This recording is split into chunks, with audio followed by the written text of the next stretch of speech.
yang dapat menjadi panduan untuk beradaptasi lebih cepat terhadap perubahan lingkungan yang kompleks, terutama dalam mengembangkan produk yang kreatif dan inovatif.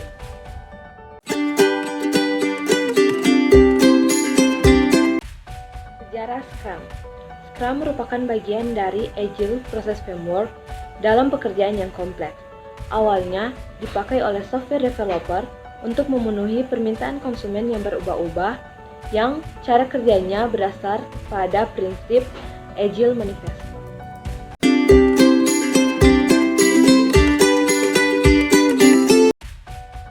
Prinsip pelaksanaan Scrum. Yang pertama, proses berkelanjutan harus sampai selesai. Yang kedua, harus bekerja tim. Yang ketiga, berfokus untuk penyelesaian masalah dalam pemenuhan kebutuhan. Yang keempat, bekerja berdasarkan prioritas. Dan yang kelima, fleksibel dan dinamis.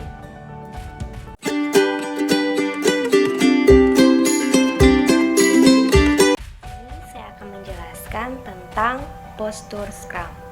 Yang pertama, metodologi Scrum membutuhkan tim beranggotakan 5-10 anggota yang profesional dalam bidangnya, agar aktivitas yang rumit dapat dibuat menjadi aktivitas yang lebih kecil hingga mudah dikerjakan. Yang kedua, pengerjaan metode ini adalah dengan melakukan sprint untuk tiap aktivitas yang ada. Yang ketiga, sprint dalam hal ini pekerjaannya dilakukan secara interaktif dan inkremental atau cepat, berulang, dan berkelanjutan.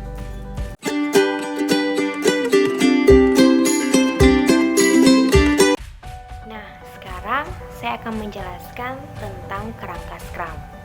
Kerangka Scrum terdiri atas 6 bagian. Yang pertama, Product Backlog. Yang kedua, Sprint Planning Meeting. Yang ketiga, Sprint Backlog. Yang keempat, 1-4 Week Sprint. Yang kelima, Daily Scrum Meeting. Dan yang keenam adalah Finish Work.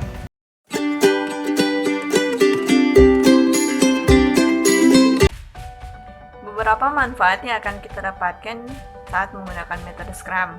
Di antaranya, hemat waktu dan biaya dalam menyelesaikan masalah, partisipasi kolektif tim dalam mendapatkan solusi terbaik, meningkatkan motivasi dalam menghadapi perubahan, meningkatkan produktivitas organisasi, dan memenuhi ekspektasi kebutuhan.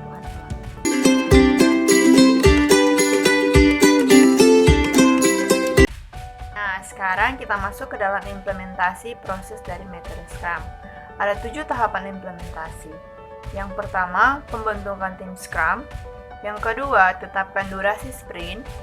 Yang ketiga, tunjuk seorang Scrum Master.